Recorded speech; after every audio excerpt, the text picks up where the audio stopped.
Bismillahirrahmanirrahim. Assalamualaikum warahmatullahi wabarakatuh.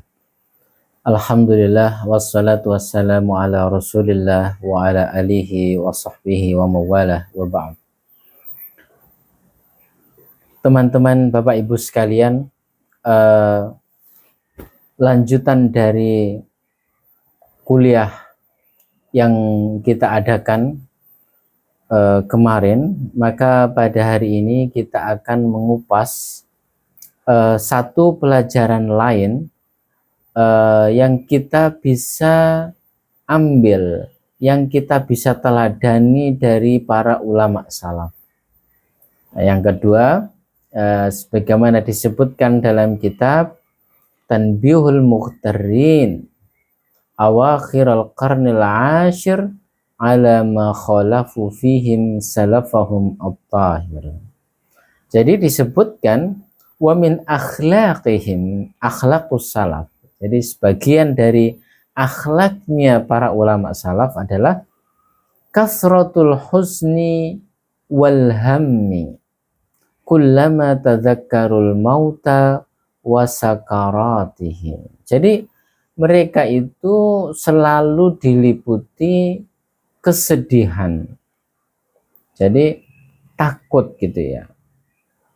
Setiap kali mereka mengingat kematian, berikut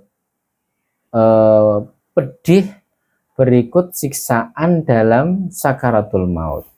Kesedihan ini tentu saja tidak kita maknai sebagai kesedihan putus asa, karena putus asa itu bukan sesuatu yang dianjurkan.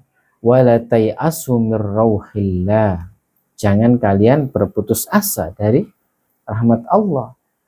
Jadi kesedihan ini kesedihan yang positif, kesedihan yang justru menambah keimanan gitu ya. Jadi setiap kali mengingat kematian, melihat orang mati, mendengar orang mati, izdadat imanuhum, setiap kali itu pula imannya bertambah karena kesedihan itu, karena takut jangan sampai naudzubillah ketika mati kita mengalami sakaratul maut yang pedih. Ketika mati mati itu ternyata menjadi pembuka pintu gerbang terhadap aneka kesusahan, aneka siksa. Wa khaufa su'il khatimah, dan mereka juga takut jangan-jangan nanti mendapatkan su'ul khatimah. Nah ini yang kita semuanya tidak mengharapkan. Jangan sampai ketika kita mati nanti ternyata mendapatkan pengakhiran yang buruk, su'ul khatimah.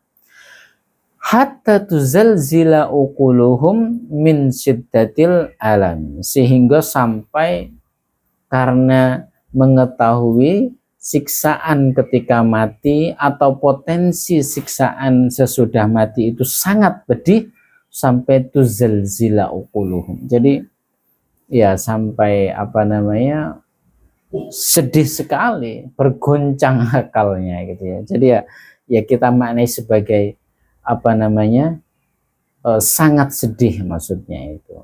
Tetapi sekali lagi ini adalah kesedihan positif, kesedihan yang justru menambah kewaspadaan dalam menghadapi hidup, bukan kesedihan yang putus asa. Mungkin ada pertanyaan dari Bapak Ibu sekalian, atau kita menanyakan kepada diri kita sendiri. Tadi disebutkan su'ul khotimah adalah sesuatu yang kita semuanya berusaha menghindari. Itu tentu saja, sebab man qala la ilaha illallah fi akhiri hayatihi dakhalal jannah. Man qala fi akhiri hayatihi la ilaha illallah, mungkin secara umum gitu ya lafadznya, saya belum cek. Barang siapa yang di akhir hayatnya mengucapkan la ilaha illallah, kalimat tahlil ini, dakhalal jannah, maka dia akan masuk surga. Mungkin pertanyaan yang muncul, kok enak sekali hanya dengan mengatakan la ilaha illallah di akhir hayatnya lalu masuk surga. Bagaimana dengan mereka yang di sepanjang hidupnya berbuat kebajikan, menolong orang gitu ya. Dan memang kita mendapati itu, tapi dia tidak mengucapkan la ilaha illallah, bagaimana itu? Nah, itu. Jadi yang perlu dicatat di sini adalah fi akhiri hayati. Itu masalahnya, yaitu di akhir hayatnya. Orang hampir sebagian besar orang ketika meninggal dunia itu diawali sakit sebagaimana Rasulullah gitu ya. Jadi ketika sakit itu sakit gitu ya. Ketika sakit apalagi sudah tua itu sakitnya luar biasa. Karena sedemikian luar biasa sakitnya itu kadang-kadang sudah tidak terfikir untuk mengucapkan la ilaha illallah. Sehingga ketika mati naudzubillah mungkin dia tidak mengucapkan la ilaha illallah. Jadi bukan perkara mudah mengucapkan la ilaha illallah ketika sakit itu. Karena itu ini selaras dengan apa yang diucapkan oleh Allah, yang difirmankan oleh Allah, wa anna sa'yahu sawfa yura. Dan sesungguhnya usahanya itu akan diganjar, diperlihatkan pahalanya. Masya Allah, usaha saudara, bukan hasilnya. Artinya hasil tidak akan mengkhianati proses. Itu penting sekali. Hasil tidak akan mengkhianati proses. Jadi artinya kalau di sepanjang hidup kita itu kita berusaha, ini kan proses nih. Ketika kita kecil, muda gitu ya, bisa bekerja, bisa mengabdi, bisa membantu orang lain, itu semuanya adalah usaha agar sekurang-kurangnya ketika mati kita bisa mengucapkan la ilaha illallah, mengingat Allah. Lah, kalau kita tidak melakukan proses usaha tadi itu, maka hampir sulit sekali, ya, hampir tidak mungkin, jika bukan sulit sama sekali ya, sangat sulit untuk memastikan orang yang di sepanjang hidupnya tidak berusaha mengucapkan la ilaha illallah, tidak menerjemahkan la ilaha illallah itu dalam kehidupannya. Jadi bukan hanya mengatakan ya, menerjemahkan, ini yang sulit. Menerjemahkan dalam perilaku kehidupan sehari-hari. Kalau tidak itu maka sulit untuk menghadirkan lafaz la ilaha illallah itu dalam ketika kita mati. Jadi kalau sebaliknya di sepanjang hidup kita itu kita gemar menolong orang lain. Kalau di SMS orang cepat balasnya, baik iya atau tidak, tapi cepat biar dia tidak menunggu lama. Suka memudahkan orang lain, gitu ya. Ya, memudahkan itu bukan berarti lantas selalu mengatakan iya, yes man, bukan yes yes yes terus, bukan. Tetapi ya oke, kita berusaha yes, tetapi kadang-kadang kalaupun kita mengatakan no, mungkin kita mengatakannya dengan cara yang baik, gitu ya. Ini spirit memudahkan orang lain luar biasa. Mudahkan orang lain, jangan persulit. Jangan punya pemikiran kalau bisa dipersulit, kenapa dipermudah? Itu prinsip yang salah. Prinsip yang bertentangan dengan spirit kenabian Rasulullah. Nabi mengatakan, yassiru wala tu'assiru. Mudahkan, jangan dipersulit. Basyiru wala tunaffiru. berilah kabar gembira kepada orang-orang di sekelilingmu, jangan lantas membuat mereka lari dengan berbagai perkataan yang buruk. Jadi dalam kehidupan kita di dunia ini sebenarnya itu adalah proses menjalani usaha. Lalu hasilnya memang di akhirat, tetapi sekurang-kurangnya ketika meninggal, ketika sakaratul maut, itu akan membantu kita apakah kita mampu mengucapkan la ilaha illallah atau lafal lain yang menunjukkan ingat kepada Allah atau tidak. Jadi tadi itu sekali lagi, man qala fi akhiri hayatihi la ilaha illallah, tadi itu barang siapa yang di akhir hayatnya mampu mengucapkan la ilaha illallah, dakhalal jannah, maka dia akan masuk surga. Tapi itu sekali lagi bukan mudah. Itu ditentukan oleh proses sebelum sakaratul maut itu. Proses dalam kehidupan keseharian kita. Maka ada 4 menit lagi yang juga kita perlu nyatakan, dan ini menjadi penekanan juga yang ditulis oleh Imam Asy'arani dalam bab sebelumnya.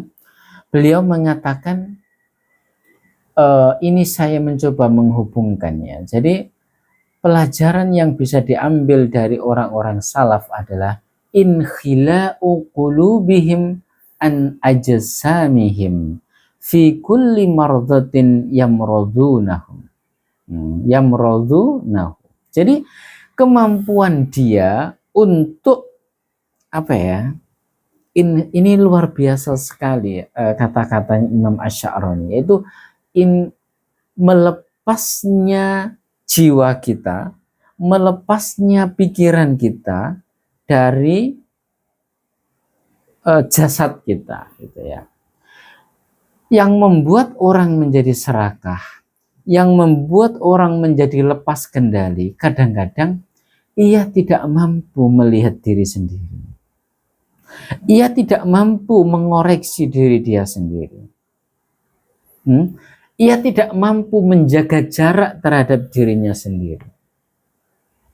Sehingga ketika mungkin tubuhnya sakit, badannya sakit, kepalanya sakit, ada diabetes, ada liver, ada stroke,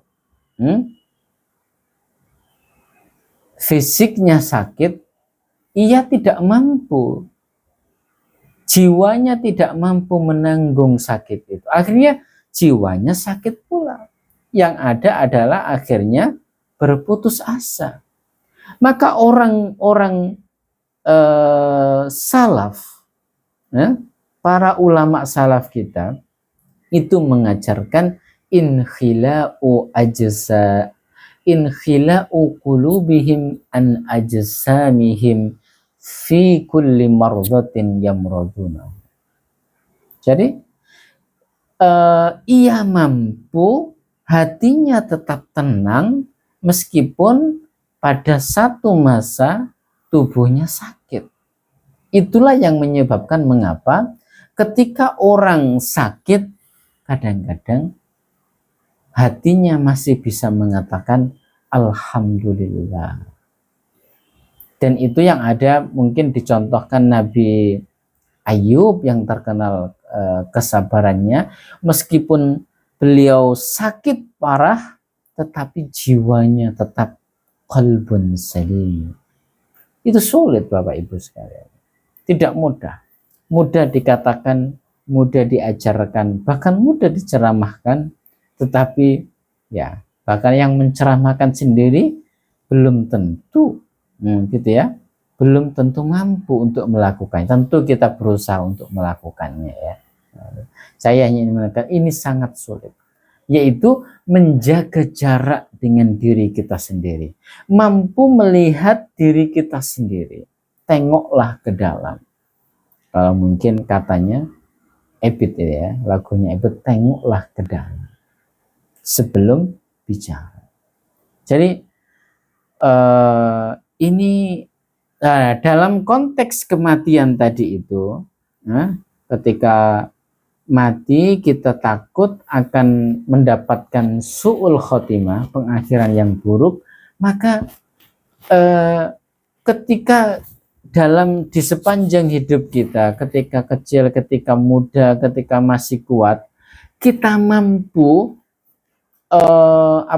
hati kita tetap tenang, sementara mungkin badan kita sedang sakit. Itu melatih kita ketika sakaratul maut. Sakaratul maut mungkin badan kita yang sakit. Bukan hanya sakaratul maut, ketika sakit di akhir-akhir hayat hidup kita, itu badan kita sakit, tetapi jiwa kita tetap tenang. Kalau kita mampu melatih diri kita untuk hal-hal tersebut, insya Allah ketika kita mati, kita nanti bisa terbiasa untuk berzikir, mengucap basmalah, la ilaha illallah, dan mengingat Allah dengan lafaz-lafaz yang lain. Itu menjadi pelajaran bagi kita. Jadi jangan sampai ketika sakit yang ada adalah tangisan, merengek-rengek saja. Ingatlah, jiwa badan kita boleh sakit, tapi jangan sampai jiwa kita yang sakit. Ihdinas siratal mustaqim, wallahul muwaffiq ila aqwamit thoriq. Wassalamualaikum warahmatullahi wabarakatuh.